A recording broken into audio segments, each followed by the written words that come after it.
Electrical info में आज हम बात करेंगे हिस्टैरिसीस लॉस के ऊपर और बताएंगे कि ये कैसे जनरेट हो रहा होता है ट्रांसफार्मर की कोर के अंदर और इसको कैसे कम कर सकते हैं और जिसकी वजह से ट्रांसफार्मर की एफिशिएंसी को बढ़ाया जा सकता है। तो जैसा कि मैंने पिछली वीडियो में बताया, ट्रांसफार्मर के दो तरह के लॉसेज होते हैं, कोर लॉस होता है और कॉपर लॉसेज होते हैं। और जो कोर लॉस होता है डिपेंड कर रहा होता है वोल्टेज पे, और ये कांस्टेंट लॉस भी इसे कहते हैं क्योंकि जो हमारा वोल्टेज होता है वो कांस्टेंट होता है। और जो हमारा कॉपर लॉस होता है ये जो होता है करंट पे डिपेंड कर रहा होता है, और करंट जो है वो चेंज हो रहा होता है, तो इसीलिए ये जो है इसको हम वेरिएबल लॉस भी कहते हैं। तो कोर लॉसेस की फर्दर दो टाइप हैं, एक एडी करंट लॉस होता है और दूसरा हिस्टैरिसीस लॉस होता है। तो आज हम बात करेंगे हिस्टैरिसीस लॉस के ऊपर, उसको कैसे कम कर सकेंगे इसके बारे में भी बताएंगे। तो पहले आप देख लें, एक रेक्टेंगुलर फॉर्म में एक कोर आपको नज़र आ रही है, एक तरफ उसके प्राइमरी वाइंडिंग होती है जिसके साथ हम जो है सप्लाई प्रोवाइड करते हैं, और दूसरी तरफ सेकेंडरी वाइंडिंग होती है जिसके साथ हम लोड कनेक्ट करते हैं या आउटपुट ले रहे होते हैं।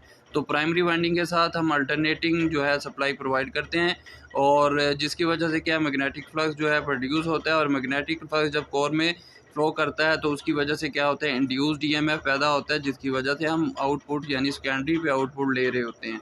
तो ये जो दोनों वाइंडिंग होती है ये इलेक्ट्रिकली कनेक्टेड नहीं होती, बल्कि ये जो है मैग्नेटिकली कनेक्ट हो रही होती हैं कोर के थ्रू, क्योंकि मैग्नेटिक फ्लक्स के थ्रू ये जो है हम अपने पूरे सिस्टम को या ट्रांसफार्मर की वर्किंग करवा रहे होते हैं।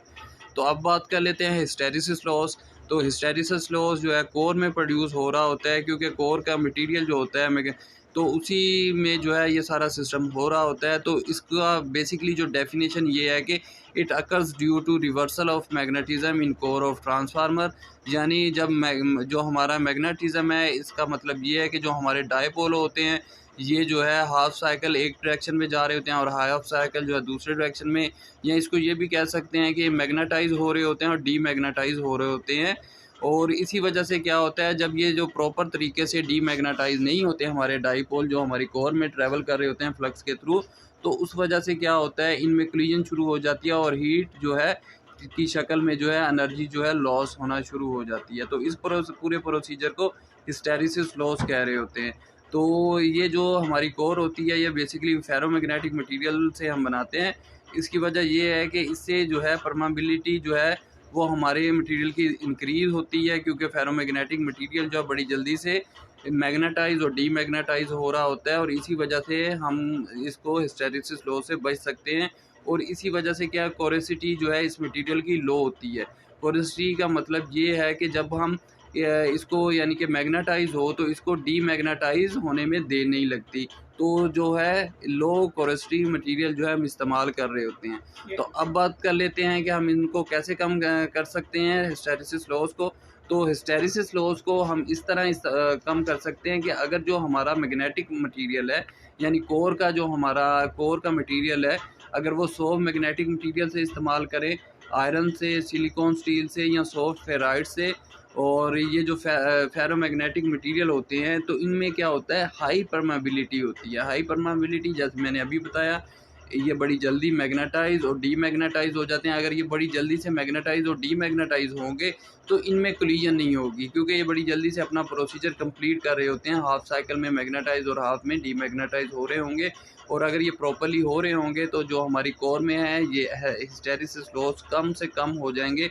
ये ख़त्म तो नहीं होंगे लेकिन मिनिमम से मिनिमम हो जाएंगे, ताकि हमारा ट्रांसफार्मर प्रॉपरली काम कर सके और ज़्यादा से ज़्यादा एफिशिएंसी दे सके।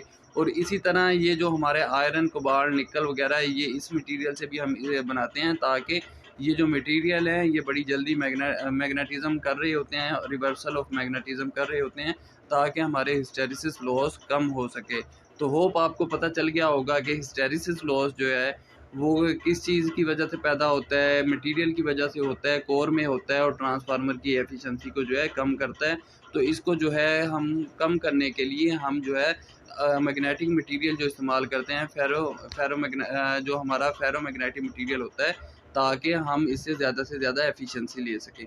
तो होप आपको समझ आ गया होगा हिस्टैरिसीस लॉस क्या चीज़ है।